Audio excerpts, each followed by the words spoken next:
شايلة الله زمان أصحابي ما بشوي أروي كمان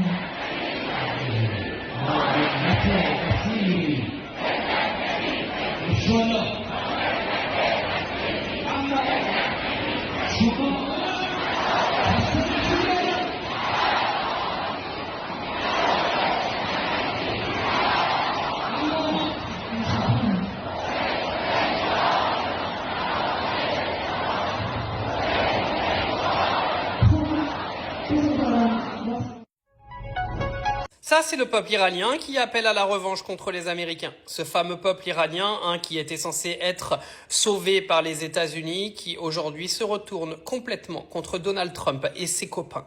Les Iraniens, les amis, ils ont voulu en fait retourner les mollahs. Bien sûr, beaucoup se sont fait tuer et c'est vraiment dramatique de vivre ça.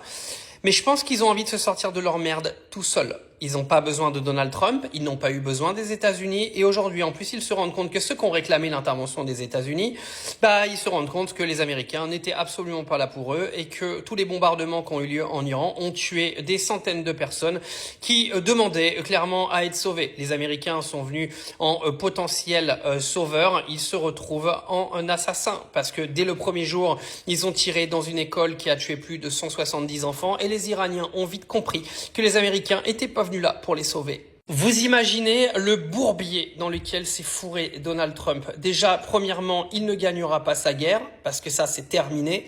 Mais en plus de ça, tout le peuple iranien est en train de se retourner contre les États-Unis, parce qu'il y avait une partie du peuple qui voulait justement se débarrasser du régime des mollahs. Là, on voit que ça n'arrivera pas, parce que quoi qu'il arrive, t'auras beau tuer une tête de gondole, ils en mettront un autre, et ils sont tellement nombreux derrière que jamais de la vie tu les auras sans faire une attaque terrestre. Et vu la préparation de l'Iran déjà sur les attaques navales et aériennes, je vous laisse même pas imaginer si un Américain fout un pied sur le territoire iranien qui fait 3 fois la taille de la France.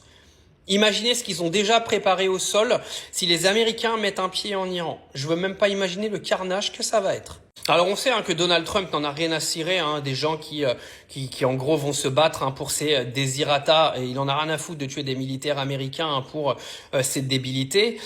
Mais de là à aller se dire qu'il va aller mettre un pied en Iran, là j'y crois plus une seconde parce que l'Iran a montré aujourd'hui que c'est lui qui a pris l'avantage dans la guerre et s'il y avait une intervention militaire au sol, ça en serait fini des États-Unis, c'est moi qui vous le dis. Et en tout cas, une chose est sûre, on nous a vendu une guerre où les États-Unis allaient écraser l'Iran, où l'Iran allait se soumettre comme des malpropres, que Khamenei qui était mort le premier jour, c'était déjà la fin du régime pour l'Iran. Les gars, on est 2 semaines plus tard, 2 semaines et demie plus tard, et le résultat, c'est tout l'inverse. Bravo Donald.